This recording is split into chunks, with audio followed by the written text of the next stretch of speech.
Hey, all you ethic cuties out there and the 40% who have not joined the Ethicsverse, welcome to the Ethicsverse, the coolest place to be every Thursday at noon Eastern. We got a real treat for you today. We're going to be diving deep on behavioral science. We have my brother, best friend, partner, mentor, all that. And we're going to be talking about nudging out. We're going to be talking about nudging out retaliation using behavioral science to build an authentic speak up culture. Here, a couple of quick announcements. Here is our link tree where you can follow Ethico everywhere that matters. We have a bunch of great stuff on our YouTube channel. Check us out there. We put all the best clips there. We also put the best clips on our LinkedIn page, so go ahead and follow us there.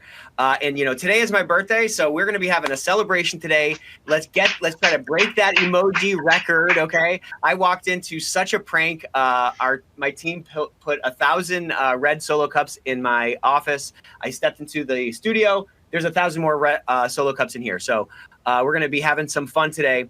And we're going to be giving away this amazing book from our good friend, the friend of the family, Christian Hunt, called Humanizing Rules. We were going to give away 5 of these, but I'm feeling super generous. You see how it is on my birthday? I like to give gifts on my birthday. So we're going to go ahead and double that. For those who are the most active in the chat, those who are resharing posts, you can double your chances to win by resharing our posts on LinkedIn. And keep those questions in the chat coming. We want to integrate this stuff. The name of the game for us is going to be really leveraging behavioral science to marry the ethics and the compliance part of our jobs with that lived employee experience. That's what we're going to be diving deep on and exploring today. Check out the ecosystem. If you're thinking about making a transition in the next year, you can see all these awards that our team has been able to accumulate. Leader for case management and investigations, best support. That's a big one. You're not going to be diving through a knowledge base. You're going to talk to an actual human being. Imagine that. Best job at meeting requirements, high performer. I can keep going on and on, but this is a tool that's constantly updated, informed by people on the front lines like you, so that you can stop working for your tool and letting your tool work for you. So if you'd like to check that out, go ahead and do that. We have a ton of books now in the Ethico library. So if you'd like to check out some of those books, go ahead and hit that QR code here. You can check out Mary Shirley's new book, The Champions Network. You can check out from Matt Silverman, Christy Grant Hart's new book, Wildly Effective Compliance, Your Year as a Wildly Effective Compliance Officer. Tom Fox has this kids book series out. So go ahead and check this out. There's so much great thought leadership going out, and your job is to close the gap between the authentic culture and the actual culture that's being lived out. Your job is to pull the future forward. And the only way you can do that is by making some changes to your mindset and making some changes to what you know. So keep on sharpening that saw. A couple of podcasts. We got the GalloCast, of course. Everybody loves the GalloCast. Me and Gio talking with the one and only Tom Fox, the voice of compliance. The FCPA compliance report this month is phenomenal. It's just 31 days to a better compliance program. So there's a couple of days left. These are bite-sized pieces, bite-sized little bits of information that you can implement immediately to improve your program. And of course, Lisa Fine and Hema Lomax on the Great Women in Compliance podcast. That should be in your rotation every single day. So phenomenal podcast, some phenomenal thought leadership out there. And again, we've carried our, we are already up to almost 900 emojis, you guys. This is phenomenal. Okay, we're keeping our year free. Running. So a lot of the biggest pain points that folks have in making a transition, they're sick of walking around with rocks in their boots, but that change management is something that's really scary. It's hard to thread the needle with a team that probably isn't as big as you'd like it to be. So what we've been able to do here is we're going to kind of put our money where our mouth is, build that bridge so you can land that plane. And giving folks a year free really helps to get everything dialed in and minimize the employee experience, or maximize the employee experience while minimizing the disruption to your issue intake, to your case management, to things like that. So check that out if you are interested. Next week, we're going to be talking about risk-proofing your future, mastering third-party risk management. That's going to be one that you do not want to miss. And here we go, the one and only Gio Gallo. Round of applause for Gio. Gio is Chief Servant and CTO here at Ethico. We've been best friends our whole lives. He's someone that I learned so much from, and I'm so glad that you're here today, Gio. It's always a treat when you join us on the Ethicsverse. I love being here. This is the coolest place to be at noon every week on Thursday, and it's so exciting to join the platform and hang out with you guys. I'm glad to be here. What a delivery. Look at this. Surprise delivery. What is this? Surprise delivery. Special delivery coming through right on time as I introduce you to Nick Gallo. So Nick is chief servant at Ethico. You got a face here? No. All right. Well, you guys know Nick. All right. Happy birthday, Nick. All right. Let's get some emojis going for Nick. If you want to wish Nick a happy birthday, give him a clap, give him a party, give him a heart. There it is. Oh, wow. That came right on time. Introducing, here he is, Nick Gallo, chief servant. If I actually look like this. Phenomenal. Okay. Yeah, I love those headphones that you wear all the time. Woo! Okay. All right, so we're going to be talking today about nudging out retaliation, and we're going to be talking about this through a behavioral psychology and behavioral science lens. So there are all these things that we're trying to do as leaders of our compliance program and builders of strong cultures that really are all about human behavior. There are a lot of things we can do through process and defining things and understanding regulations, but the ultimate achievement of your risk management all the way to compliance 3.0 actual effectiveness, it happens through human behavior. And we're going to be giving some of our favorite tips and tricks and hacks of how to use these principles that are really prevalent within behavioral psychology to build a great culture and really nudge out that retaliation, because we need to come at this from a lot of different angles. So here's our thesis for the presentation today.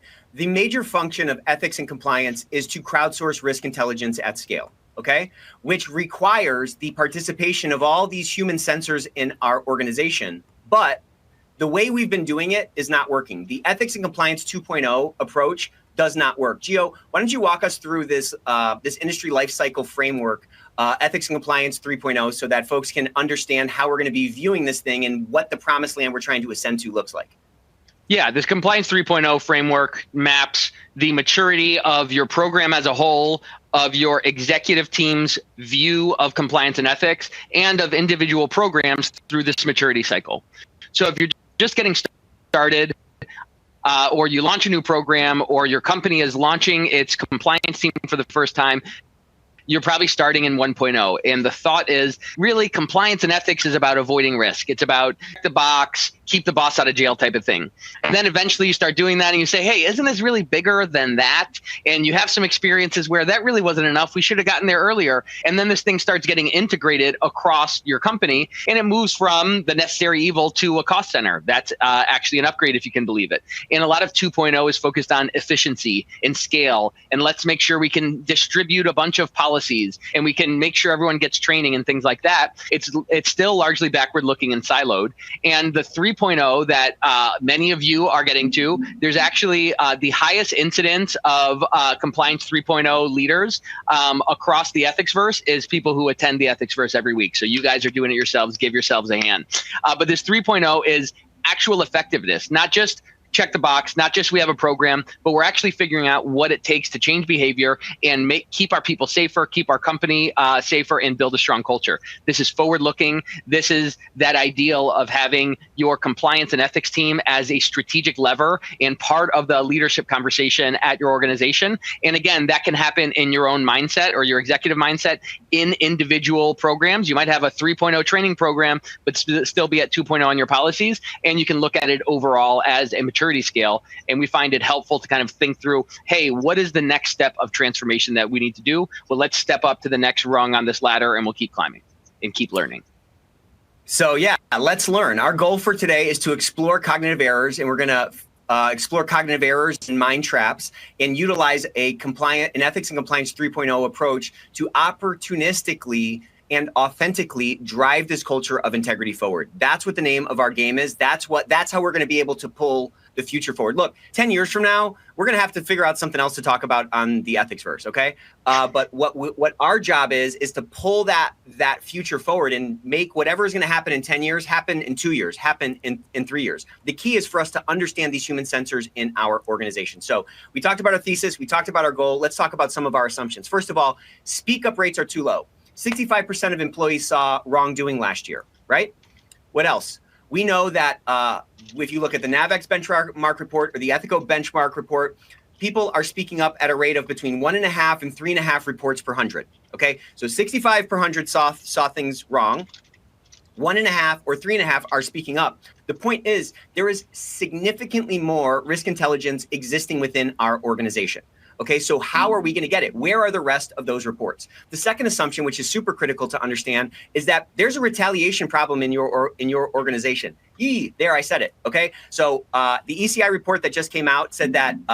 Well, I'll get to the ECI in a second. So last year, the EEOC had over 73,000 discrimination charges, and guess what? Over half of those were based on retaliation. Retaliation was the main issue in 56% of them. The ECI report just came out at, I think, kind of toward the end of last year, and that report showed that 46%, essentially half of the people that spoke up faced actual retribution.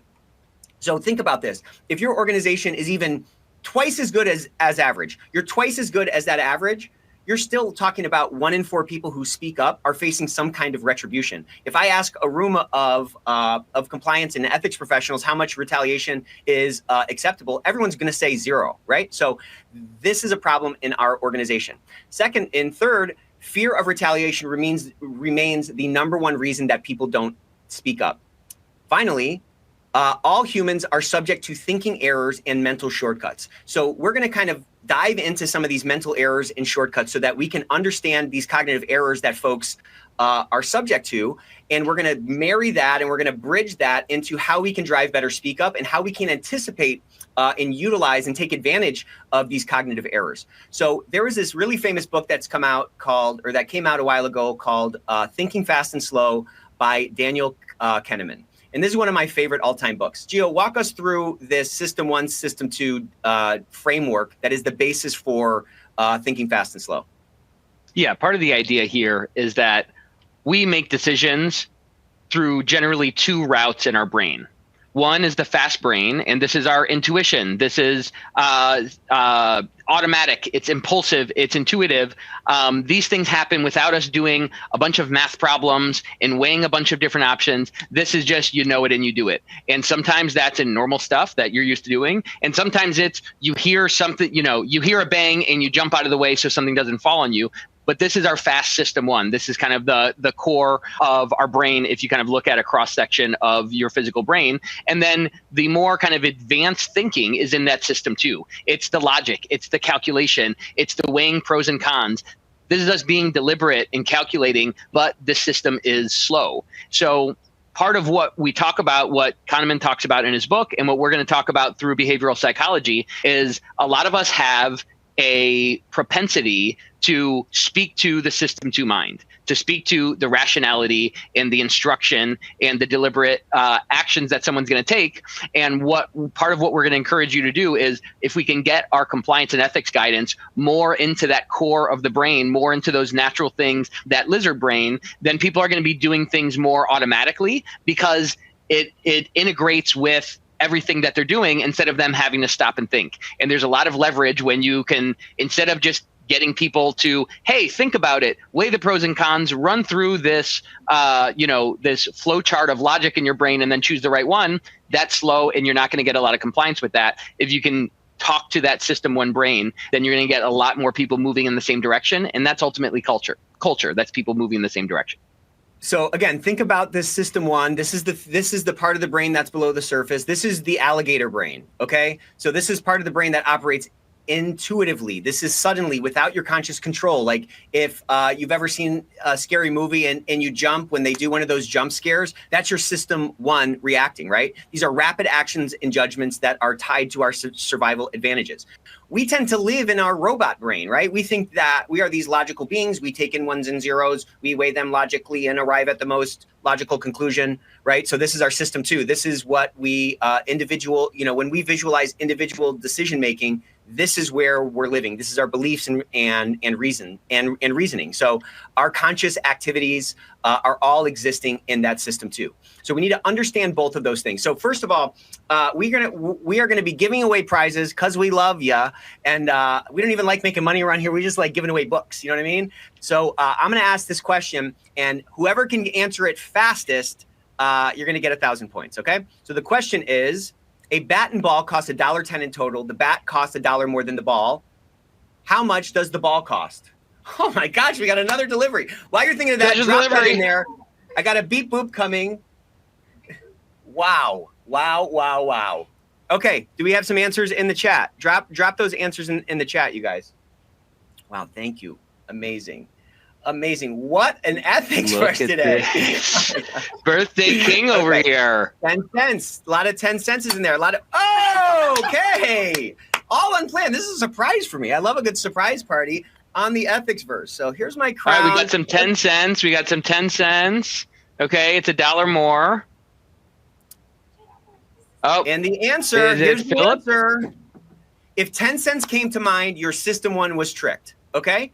Your system one was absolutely tricked. So system one automatically answers relying on intuition. When system one encounters a problem it can't comprehend, it calls on system two. So if you said $1.10, your system one thought the problem was easier than it was, and it assumed it could handle it on its own. Okay, so the true answer everybody can see there is $1.05 because it has to add up to $1.10. Okay, so we're gonna start now diving through. Round of applause for those of you who said 5 cents. Round of applause for everybody who answered it. Okay, this is a mean trick to trick you with that, okay? But let's dive into this other underlying assumption. So this is the law of least effort. A lot of folks didn't realize that toward the end of his life, Einstein was like a beach bum, okay? He loved a good tie-dye suit. So this was him, a picture toward the end of his life. I'm not sure what he's smoking on there, but he did enough for us, right? Mental laziness, the law of least effort is another critical assumption for us to understand. We inherently want to use the minimum amount of energy possible, right? And system two, by its nature, requires a lot more energy than we would like. There is confetti everywhere. I'm trying to focus here. Let's keep it moving. Okay.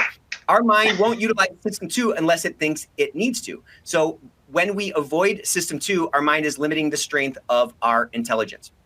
And the point here is, you guys, this happens to everyone all the time. Everyone is subject to these cognitive errors because we're all wired the same way. We all have this system one and we all have this system two, and we all are subject to this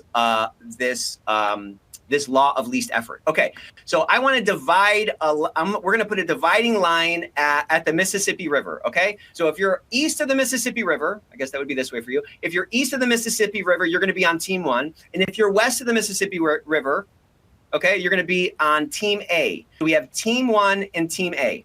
For this is obviously ethics and compliance. We're all going to be honest here with each other. So if I want team A to close your eyes, it'll be very brief. Team A, I want you to close your eyes. And team one, I want you to watch here. Is this clear for everybody?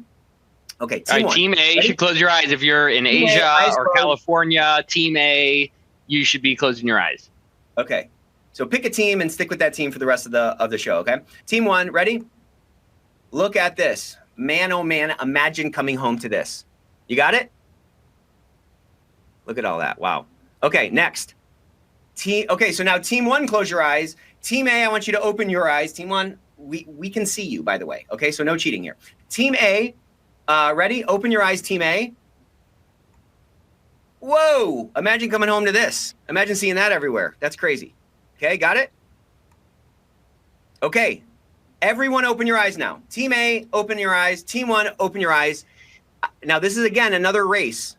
Denmark, pick one. You're either east or west. You just got to pick a team, okay? What word is this? And this is a race. This is going to be a race of team A, a race versus team one of who can answer this quickest, okay? Put it in the chat as quick as you can. Right in the chat. What word is this? Okay. Let's see what's coming in here. Let's give everybody a second.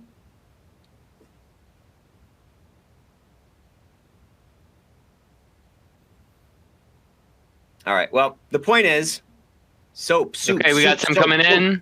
Someone said slop. We got a salp in there. Good guess? Soup or soap. Someone kept their eyes open. Okay, the point here, you guys, is there is a concept called priming. There's a cognitive error called priming. And so what just happened here is priming affects the way that we act and it affects what we think. So we presented SO blank P, and now everybody can see what these two different pictures were. The first picture for team one was a picture of a bunch of food. So on average, most people who saw a bunch of food were primed and they answered that as soup. Hello. And then team A, they saw this little fella here in the bath. Okay, so guess what that primed them to think? SOAP, soap. So you can see in there, there's a massive mix of soup and soap, and that priming was what drove that, okay? Someone said that soup because I'm hungry, not because what I saw. All right, well, you primed yourself there. Yeah, still primed by something. All right, so the whole point about priming is what, Gio? So your exposure to some stimulus is going to affect your response to later stimuli. So the thing you see earlier is going to get into your brain, it's going to get into your system one, and it's going to get you thinking about things in a certain way. And we can use this concept as leaders within our organization and our cultures to prime people, not only what to expect, but also what decisions to make later. That's exactly right. As we think about this and we think about using priming, there are examples all around us, right? So company branding is going to give you a really calm sense of the brand, or, so if someone's an ethical refugee, right, they left an organization where this retaliation happened and there was this bad culture, they're going to expect that coming in. Leadership reactions to reports is going to prime that fear and get people into that mode. So this concept that across time, the story that you're telling, the experience that people have is determining their outcome and their reaction, not just, what the policy is or even what should be going on within your organization, because everyone shows up at a new job primed. So let's talk about what kind of tactics we can use here, Nick. So, a great tactic to utilize that I've seen a lot of Compliance 3.0 compliance and ethics executives utilize is just carving out a little bit of time on that onboarding. When somebody's onboarding into your organization, you stepping in there, even if it's for 15 minutes, just to introduce yourself, just to underscore the importance of your company's culture, the importance of creating an ethical culture of integrity, really helps to prime and helps to frame out what a new employee can expect. To the extent that a CEO or a boss can step in as well and start to echo those things, those are really important ways, or those are really impactful ways to kind of prime the pump or prime the brain, as we would say here, to begin to force people to kind of get on track of what they should come to expect within your organization. Yeah, Nick, I think this is really cool because these are things that, we know about and we've done before, we've heard about, but I think understanding the psychology and the brain science behind it can help give us some more momentum to say, hey, I should work that in. And if you can get an early experience with someone that says, hey, you know what, compliance is here to work with you, or things are different at this company, or the executives believe in this culture that we're talking about, those are all ways that you can prime them to expect that later behavior and, expect to be in a different place and also to make different decisions. And let's also keep in mind this concept of ethical refugees. So I first heard this from our good friend, Ellen Hunt. And listen, if 50% of the reasons why people leave jobs are due to some values-based reason, they don't believe in the values, they don't have a voice, they think the company's shady, they think their boss is a piece of garbage, they've had a bad experience. Like if people are leaving companies for that, they're bringing that baggage with them into your organization. So guess what? They're kind of jaded to the extent somebody's jaded, they're already primed. To the extent somebody's bringing that baggage into the organization, they have some expectation for what they're going to see. So if you're doing nothing else, that status quo is going to persist, and that's going to have an impact in your organization. So keep in mind that people are coming in primed, and it's up to you to take advantage of that small window when it's a new job, when it's a new opportunity, and when it's a new chapter in somebody's life, to set them on a new path, right? Like set them on, to start selling them on the fact that your organization is different from the place that they were running from. All right, let's talk about the fox and the grapes. So this fox is walking through the forest, and then he comes up to a vineyard and he sees all of these delicious grapes. In case you guys didn't know, foxes love grapes. Happy birthday, Nick. Okay, so this fox is trying to jump up to the branches, and he almost gets it. And he runs up a little bit more, gets a running start, jumps up into the vines, tries to get some grapes. And he's sweating, and he takes a break, and then he jumps in, and he jumps some more. He tries so hard to get these grapes. This is the only thing that he cares about that day, is getting some of those grapes. Happy birthday, Nick. Got the chain on him. So he tries and tries, running start, climbing, all of this, jumps, can't get the grapes. So then what does he do? He walks away and says, you know what? Those grapes are probably sour anyways. I probably didn't even want them in the first place. So this is a little parable about the fox and the grapes. The fox had 3 different options. He could have found some way to get to the grapes. He could have admit that he wasn't good enough. He wasn't, he didn't have enough of a vertical leap to get to the grapes and just admitted, hey, you know what? I can't do that. Or he could have reinterpreted the whole situation retroactively and said, you know what? I don't want those grapes anyways. And this is around this concept of dissonance, around trying to hold 2 conflicting beliefs at the same time. It's actually, they've studied it. It actually mirrors the experience of pain in your brain. For this, in this example, for this fox's thing, those grapes are great and I just can't get to them. And so many times when we have these conflicting beliefs, these 2 different stimuli that we can't, figure out how to put these together, then we kind of make up a story and pick something to resolve that dissonance in our brain. So this is cognitive dissonance. Einstein, he was a smart guy. He got the grapes. He got the grapes, but yeah, people don't remember that he actually spent a lot of time in working in the vineyards there. So that was a little snapshot of him doing that. So cognitive dissonance, we've all experienced it. This is the mental conflict from inconsistent beliefs and actions. So let's talk about cognitive dissonance, how it plays out in our workplace and how it plays out in the culture of integrity we're trying to build, or how it plays out or prevents that activation of those human sensors in our organizations, right? So think about somebody comes in, they read a beautiful post, a beautiful job post, they check out the values page for the organization, they're excited about what they're going to see, and they step into the company, and once that honeymoon period is over, they start to see the exact same wrongdoing that they saw at their last place. They see the exact same inauthenticity or the exact same hypocrisy. Okay, what are some other examples you can think about, Gio?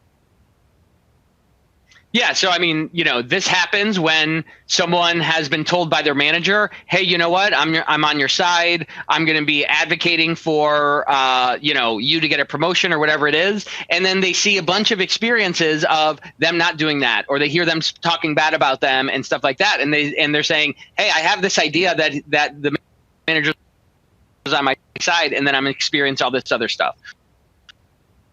Or this happens when hit goal, or you can stick to your New Year's resolutions, and then you start falling off of them, and you say, you know what? That's not really, that's too hard of a goal. I don't want to quit. I'm going to do something else or whatever it is. Exactly. Yeah. So it's fine. You know what? It's fine. I'll do something else. I'll drink some more water instead. But I was going to go to tactics. So, we have to be fighting against this dissonance, and we can, we have to understand that people are going to be this kind of diversity of their experience. So, we have to be fighting against that. So, I love this last one, an anonymous escalation for unresolved retaliation concerns. So allow people to say, hey, you know what, this is my, this is not just a problem for me, but I think that there's some retaliation going on around this report. So Nick, think about the cognitive dissonance you might inadvertently be creating in your organization. If you're putting out policies that people are not going, that you're not even like intending people to follow, well, then they kind of fall into this, well, they don't know which policies matter and which ones don't. That's going to create some cognitive dissonance. How about a zero retaliation policy? How about that? What cognitive dissonance are you inadvertently creating by having that kind of a policy and not a concurrent, concerted effort to stamp out retaliation with an anti-retaliation campaign? Again, think back to that ECI report. Half of the people who are speaking up are facing retribution. People have experienced retaliation for speaking up or voicing concerns in other organizations. It's why they're changing jobs. That's half of the reasons that folks are changing jobs, those kinds of reasons. So if you're not backing up your words with actions, you could inadvertently be creating cognitive dissonance in the hearts and minds of the human sensors that you're trying to activate and trying to utilize as reinforcers or guardians of this ethical culture that you're fighting so hard to create. So taking little steps to say, hey, my deeds are following my word, my actions are following, the things that I'm talking about and the words that are on my policies and the words that are on my value statement. It just takes a little bit of effort in order to sell that in order to avoid creating this cognitive dissonance within the workforce. But it's an extremely, extremely powerful force that ends up altering and driving a lot of different behavior. Okay. So I don't know if everybody knew this, but Einstein was a big green team guy. Okay. He loved the green team, and his biggest rival was the purple team guy. So these guys were always at each other's throat. You could have seen these guys 1,000 different times fighting against each other. It looks like Gio maybe dropped off here. He will be back in a second. But then you see something a little bit later on. These guys are the best of friends when they're overseas. Okay, so the idea here is like, if you've ever been to an expat bar in another country, it's like, man, you don't care where that other person is from. You don't care what team they're rooting for. You can now find a common, some common ground to connect on. And what this is an example of is this concept called in-group bias. Okay. Pause real quick. I'd like you guys to zoom in on this horrifying picture here. Okay. We got a Gene Hackman here. We got a Monk. Remember the guy Monk? We have a zombie, it looks like. And we even have a Joaquin Phoenix next to Troll Boy. Okay. So AI will spit out some terrifying images. So in-group bias is favoritism toward your own group. We spent a lot of time talking about Gio's back. Round of applause for Gio. Welcome back, Gio. In-group bias is favoritism toward your own group. That's natural to happen in any organization, right? In any group of three, odds are someone is going to be an outsider. In any organization where, this is an example of sales fighting against marketing, or ops fighting against support, or whatever these different organizations are, or these different departments are within your organization, the odds are in-group bias. Again, it's a cognitive error. It's a cognitive bias that we have. Those things are going to creep up. So otherism between groups is a killer. Everyone's wearing the exact same jersey. We all have the same, logo on our paychecks every single or every couple of weeks when we get paid. And yet this in-group, this infighting can start to happen. So some tactics to reinforce or to fight against the natural propensity that human beings have to fall into groups and have this in-group bias is to really make a concerted effort to expand that definition of what the group is. The group is not sales versus marketing or HR versus compliance. The group is the organization. The group is the group of human beings who have decided to come to the same place every day in pursuit of some mission. When we can remind everybody that we're all trying to put the same scores up on the same scoreboard, or we're all trying to put points on the same side of the scoreboard, we can really start to fight against this in-group bias. And this in-group bias is an absolute killer, both from a culture of, it kind of deteriorates the foundation of the culture of integrity that you're trying to build. And it causes a lot of headwinds for more activation of these human sensors. Yeah, and part of the tactic that I love so much about this is getting that mood at the middle, getting your middle managers to be working together on cultural, things related to compliance and ethics can have such a huge impact on this, because the frontline employees, where so much of the hours worked and the actions are, they, may feel a loose affiliation with the executive or the company logo or something like that, but they're with their manager all the time. And if you can get those managers working together across departments on board with your compliance initiatives, then that can do a lot to help people feel like, hey, we actually are part of the same team and we're working together toward our mission, be that an ethical culture or whatever your company is focused on. So I'd love for some folks to drop some ideas in the chat on how you've either seen in-group bias be a detriment to building a cohesive culture within a group or within an organization, and or some hacks on how to address this thing that really, again, ends up building otherism. It ends up siloing departments from each other, and ends up kind of creating these chasms that makes it harder to collaborate. It makes it harder for us to get the synergy that can come from this diverse thought and these diverse areas of focus within our organizations. John, it's great to think about that from. Oh, you got it. Go ahead. Yeah, John said in-group bias is a real problem, especially the circling the wagons mentality and ostracizing for speaking out. That's exactly what we're talking about, right? You've heard about this, these brotherhoods that exist in certain organizations, and nobody wants to speak up or speak out, and doing so is compromising your loyalty to this group, irrespective of the nefarious things that are going on. That's something that is naturally going to happen if we're not addressing it and trying to get out ahead of it. Gio, you're going to say something?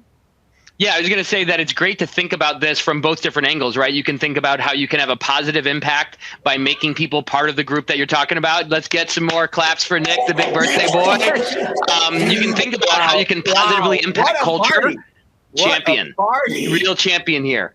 But also that other side of it, right? And think about, hey, how is in-group bias working against me? And we had a great comment here. Thank you, Stephanie, for jumping in. Later arriving employees to an organization being an outsider and locked out of conversations, right? So that's the in-group is the team that's been there maybe since the founding or for a long time, long tenure, or maybe it's the difference between acquisitions and you did a merger or something. But understanding that the existence of different quote unquote in-groups is going to work against you, and understand that conflict, that dissonance, like we talked about, and that separation is there, and try to build bridges between those can help you build a more consistent culture. And also you can be looking at things like reports from your case management system by seniority or by tenure or by location, and understand where some of these groups are. And it might just be a source of training, or it might be something more kind of culturally inert. Man, I am feeling good. I feel like I am just dripped in gold. I am dripping in gold. I got the champion belt. I got the crown. What a party, man. This is phenomenal. Yeah, this is a party here. And we got, it's coming. We got over 3,200 emojis on this one. Let's go. I've never seen anything like it. Look at what Heather said. She said, it can start at orientation. I think she's right. Look at this hack. Assign a buddy to the new hire from another department or team, and they will need to work with routinely. Allow them to network and see that each department has value. That is so smart. Round of applause for Heather. There's so much good stuff in this chat. I usually can spend a little bit more time in this chat, but now that I'm, doing this presentation, I'm missing some stuff for sure. So if you guys like some of these comments in the chat, definitely put some emojis on them, and so I can find them quicker, and we can be sure to integrate them into our conversation. Okay, this next one is crazy. Ready for this? So you guys may have seen this before. These are, we're going to share a couple of studies with you. And these are the Gilovich studies. Okay, this was back in, what's that? World famous Gilovich studies. These are great. Yeah, these are world famous studies. These are wild. Okay, so this is Einstein with his classic Barry Manilow shirt. Okay, so here was the study. So they had a student put on a really embarrassing shirt, in a Barry Manilow shirt. Apologies to all the Barry Manilow fans out there. Most people are embarrassed wearing a Barry Manilow shirt, okay? But you probably knew that already. So the student was made to put on a Barry Manilow shirt, and then they had to walk into a room full of other students of their same age, other peers. Before they went in, they were asked, what percentage of the students in the audience do you think are going to remember that you're wearing this ridiculous shirt? And so all of the wearers thought that 50%, they said about half of the people are going to see what a dope I am wearing this Barry Manilow shirt, okay? The observers thought only 25% would. So they had a control group of people that were just observing this whole thing. They weren't wearing anything. They knew what was going on. And they asked these observers, hey, what percentage of the audience are going to remember that Einstein's wearing this Barry Manilow shirt? In actuality, it was half. It was half of what the wearer thought. The wearer thought it was going to be 50%. Only 25% did. The observers were correct there. Okay, let's go to the second example. So then they had another group of students, and they said, hey, we have a bunch of really cool shirts for you to wear. Go ahead and pick them out. Okay. And so they had Tupac shirts and Biggie shirts and all these cool shirts here. And they again let the student wear the cool shirt. He was going to walk into the classroom and say something to the audience. And they asked those students, what percentage of the audience do you think is going to remember that you're wearing this really cool Tupac shirt? Okay. And the wearer, again, thought it would be 50% of people would remember it. In actuality, only 10% did. Okay. The third one, which we'll do pretty quickly here, because I don't want to spend too long on the Gilovich studies, because I know everybody already knows about these. But in group conversations of 5 to 7 people, people were judged across 6 different criteria. Did their talk, did what they say advance the discussion? Did they have speech errors? Did they make good comments, remarkable comments, stupid comments, things like that? The whole point here is that people consistently overestimate how much others notice them. Okay, so whether it was their brilliant contributions or foot in the mouth moments. Okay, this is an example of the spotlight effect. So we tend to think if there is a spot on our shirt or something in our teeth, or if we say something stupid and you're driving home after a conversation and you're like, man, I'm sure everybody is talking about how stupid I look tonight or how dumb I sounded in that conversation, you're probably wrong, because we all have this self-focus and we all have the propensity to fall victim to this cognitive error called the spotlight effect, where we overestimate how much others notice you. So you don't need to spend so long getting ready, because no one's going to notice anyways. Okay. So Gio, talk to us a little bit about the spotlight effect and how this can end up compromising, the level of risk intelligence we're able to crowdsource. Yeah. So I like to call this the get over yourself effect. So as concerned as you are that, during that presentation, I stumbled over my words, and probably people think that they're probably all thinking about it the rest of the day. No one's really thinking about that the rest of the day. They're thinking about the soup or the soap they're going to have for lunch. So, it can allow you to be less nervous, but also the flip side of that is people are not poring over your compliance newsletter and clicking on all the links and going to all of this stuff, because they're also not as into it as you are. So there are two sides of this. That first side, the kind of get over yourself side, should prompt you to be more bold and to be putting more out there and to stepping up and less afraid of failure. And the other side, since people are not going to be, really following the links to your DOJ posting and reading the whole, new guidance, you got to be more forward with it. And you have to hit them repeatedly with similar messages and engage them more. So those are some ways that we can do it as leaders within the compliance function.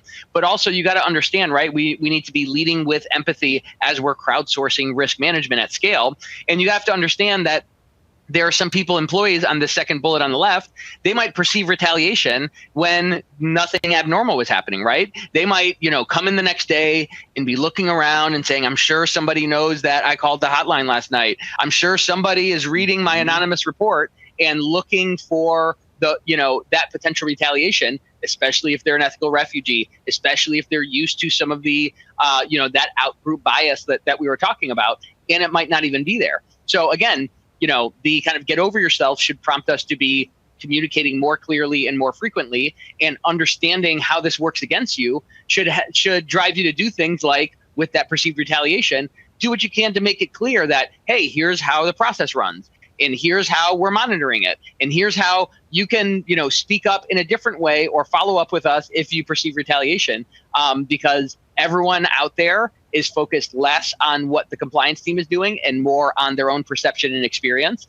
And we need to do what we can to break down those walls, bring them into our in-group, and reduce the negative effects of that spotlight effect.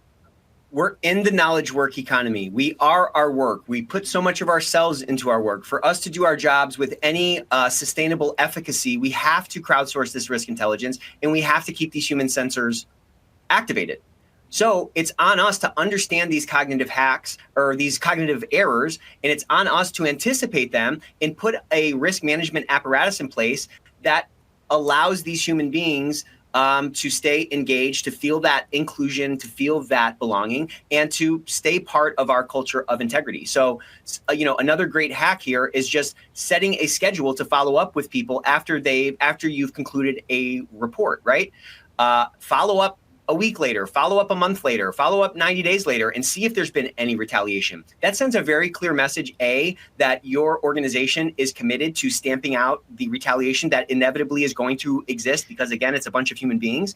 And B, it helps to address the spotlight effect. So when you're doing an investigation, also bring those things up, right? Hey, appreciate you speaking up about this issue. You may feel like, the spotlight is on you, and you may feel like there is retaliation happening that may or may not be happening. And we encourage you to let us know about that so that we can address it, because we take very seriously the commitment that you've made to be a guardian of our culture, or the commitment you've made to raise your hand in a tough situation and speak up about something that is concerning. We have to anticipate these things if we're going to have something that is going to allow us to scale and allow us to, again, gather more of this risk intelligence and ascend to that 3.0, promised land that we're all driving toward. And shout out to Wendy. Thanks for jumping in with an extra 85 bonus points for referencing Schitt's Creek on the Ethicsverse and making this great comment that we're not the starring role in other people's stories. We're at best a supporting role or an extra in the background. So if we want to have that impact, listen, a bunch of people are probably not thinking about retaliation as a compliance violation. They're thinking about it as something problematic is happening to me, and it's just something going on in their life. Let's get some more. Let's bring it up for Nick. This is absolutely crazy. Unplanned. Well, I don't know if it was planned or not, but it sure was a surprise to me. This is an amazing party. Wow. You know, it's kind of once. This is not that often. Ethicsverse is on Big Nick's birthday, so we are doing. It's going to be another 7 years. It's another 7 years until the next Jubilee. So, it's some mental math here. That's pretty good, Gio. There's so listen.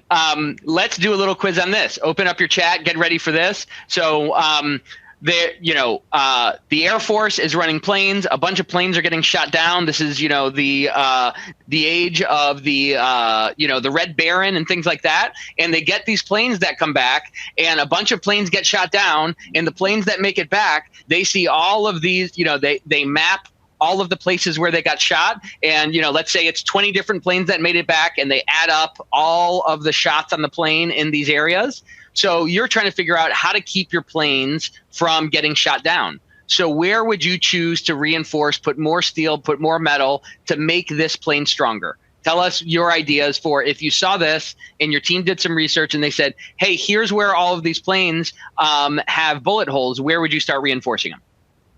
Give you guys a second to jump in the chat. Yeah, and let's go through some of these comments. My gosh, dude. I mean, we could write a book with these comments. Like, there's some really good ones in there. Yeah, Gio is setting the bar for when his birthday lands on an Ethicsverse day. Absolutely. It's going to be tough to top this. I mean, this is crazy. Okay. So George said, fear of retaliation is another reason why I am a firm believer in exit interviews. An employee is more likely to provide feedback and point out things when they know they can't be retaliated on after they leave. That's such a phenomenal point. We should be agnostic on where we're getting risk intelligence, right? Whether it's coming from a report from a manager, whether it's coming through, one of those ransom note style notes slipped under our door, whether it's coming through the hotline, whether it's anonymous, whether web form, whatever. We should be agnostic about it. And there is a gold mine of risk intelligence in those exit interviews, because again, the number one reason that people don't speak up is that fear of retaliation. That's gone. That's evaporated away. So a smart program where you're getting 70, 80% of respondents that's built in to the exit process, right? That offboarding process, you're maybe even incentivizing. We have some clients who are getting 75% response rates, and they're getting a ton of great risk intelligence during a time where, turnover's high, and that cost of turnover is extremely expensive for an organization. That's a great comment there, George. 10,000 points for George. Phenomenal. Wendy uses the airplane exercise all the time, so no cheating then, Wendy, okay? Yeah, you can't tell us the answer. At least let us tell you the answer. So the thing on this is... Go ahead, G. Yeah, people are saying between the propellers, the cockpit, protect the crew, the engine closest to the tail, where the gas is stored. So there are kind of two things going on here. Some people would look at this and say, hey, look at all these areas that have bullet holes. These planes are getting shot all the time in these areas with bullet holes. We got to reinforce those. And the other perspective is look at all these places that haven't been shot. I see a couple on here, Lisa, Penny, some other people said these blue areas here. And Nick, what is unintuitive about the blue areas before we get to the answer and the bias? Well, I don't know, because I would have picked the red areas. So you tell me. Yeah, well, people saw these planes landing and they said, we got all these planes coming into our airport and our landing strip, and they're shot in these areas. So let's reinforce them in these areas. And there's an inverse here in this concept called the survivability bias, is what you don't think of automatically, and this kind of gets back to your system 1 and system 2 brain, is the planes that got shot down were the planes that got shot in these blue areas. So if you got shot in these areas, the plane didn't make it back. It's apparently, if you got shot on the edges of the wings and the backs of the wings, you could still make it home. So they thought initially, hey, let's put it in these red areas because there are a bunch of shots there. But really, those are the ones that make it okay to make it home. And you got to reinforce the other areas, because the inverse of this is also true. The planes that got shot down probably had a bunch of bullet holes in the blue areas. So this gets us to this concept of survivability bias. Yeah, and survivorship bias. 5,000 points for Philip. He called it out. Great job.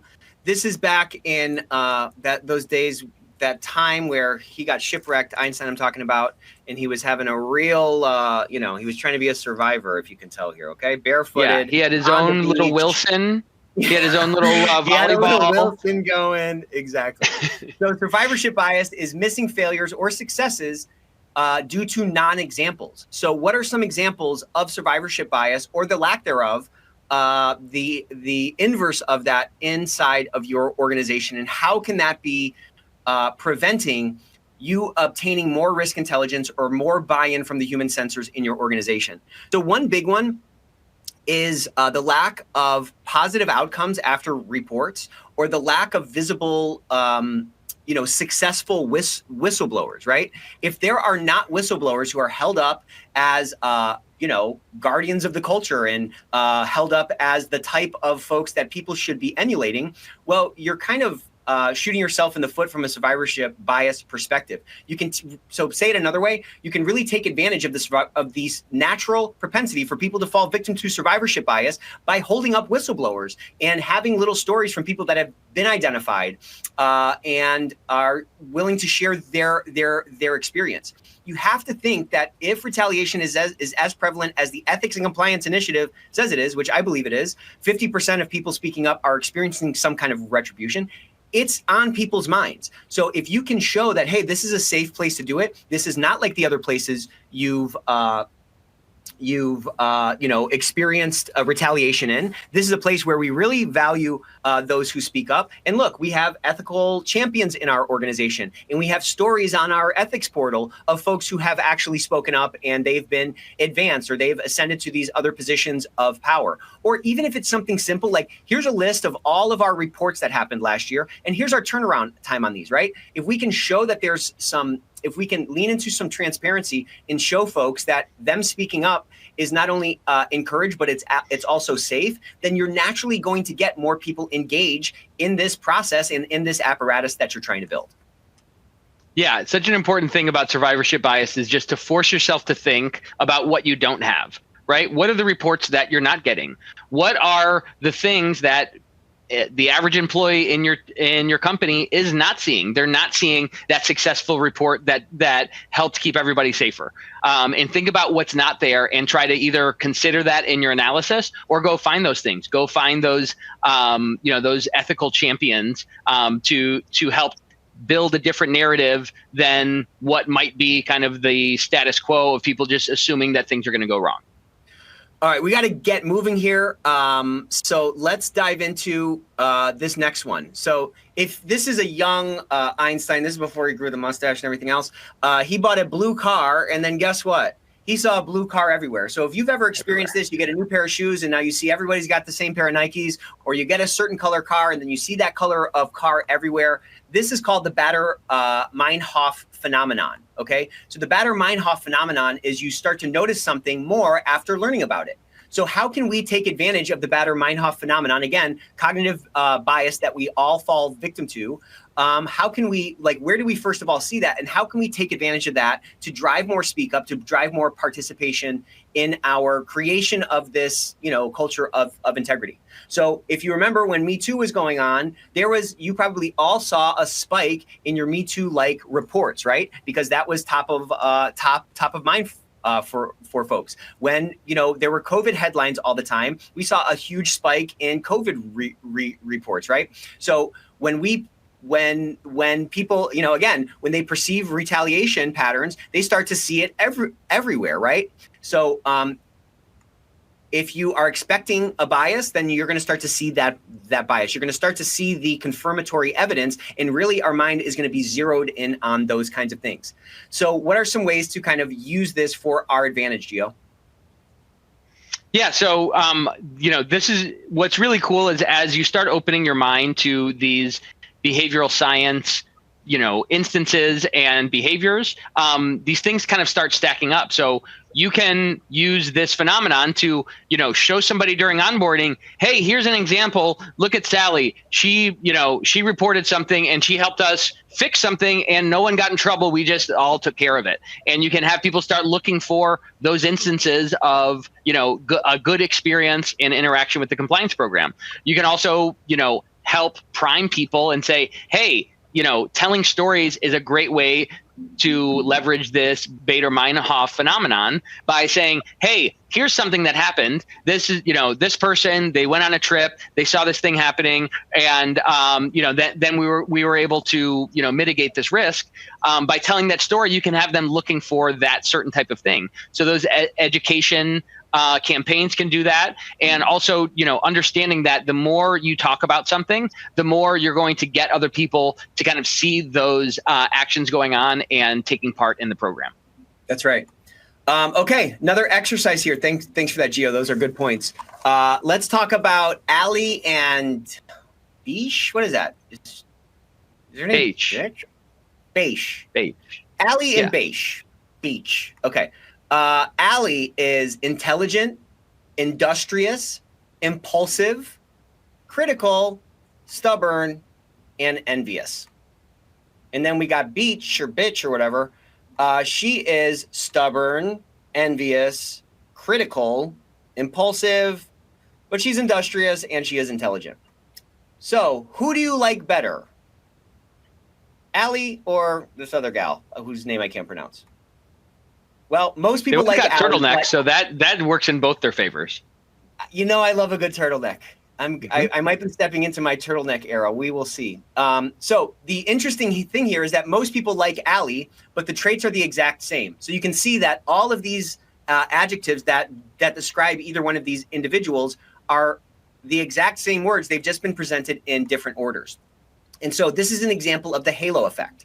Okay, so this is where your initial positive impression leads to a global positive judgment. So we can see this like early proof of integrity commitments that can reinforce and set the stage for the type of thing that a new individual in your organization can come to expect from your organization. So making that strong first impression, you as an ethics and compliance officer showing up to day one or having some kind of a touch point where you humanize yourself and you talk about your philosophy and how you might be different than the other, hall monitor type compliance officers that, they may have thought they, were working with before. That can do a lot to frame out who you are and the role that you are going to play in the culture of integrity within the organization, right? So visible involvement in employee milestone events is another way to take advantage of the propensity for people to have this halo effect. The sooner you can make that first impression, the longer the more impactful of a first impression you can make, the better, right? So if you can make that positive first impression early and you can really set that stage for the type of organization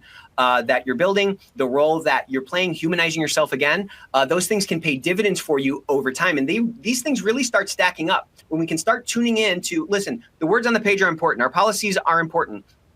The tools that we use to do our work are absolutely important. But when we can start really thinking about how are the human beings that we are trying to affect wired, how can we start incorporating some of these things? They really do start stacking up and they really start multiplying the impact that you can have within your organization. Okay, so we are right at the time here. You guys can go if you want, but we have a little bit of a bonus and we're going to go back to our team thing again, okay? So this is a bonus. So team one. Team A, close your eyes, okay? Team A, if you were on Team A before, please close your eyes. We will, of course, send around all these slides because we love you. Thank you for the participation in the chat. Thank you guys all for coming. We got a great one next week. Let's do this bonus. Okay, so Team A, close your eyes. Team one, eyes open. Here you go. Read this thing here, okay? Got it? Everybody got it? Team one, okay. What is the height? Okay, don't answer yet. Okay, now team one, close your eyes. Team A, open your eyes. Okay, you see how quick this is going? This is easy. Team A, open your eyes, and now I want you to read this. Team one's eyes better be closed. No cheating. Okay. What is the height? Got it? Okay. Now, I want everybody to put in the chat what the answer is. What do you think? You can open your eyes to join the chat. Yeah, you don't have to type blind. Put into the chat what you think. While you guys are answering this, Wendy said, I've seen this Ally versus bitch example played out with identical descriptors, but male versus females. The males were universally, nearly unanimously more liked than the females. So gross. Wow, that is sick. But it happens. I mean, again, this is how human beings are. So we have to counteract. We have to understand it. We have to account for it, and we have to counteract it and use it to our advantage. So some of the guesses in the chat here, we got a 1,200 feet. We got a Team A with 180 feet. We got 1352, very specific indeed. I love it. Someone said not enough information. Very lawyerly response. I like that. You could also say it depends. Yeah. More than 180 feet, 1,000 feet, 1,200 feet. All right, so tell us what we're doing here, Nick.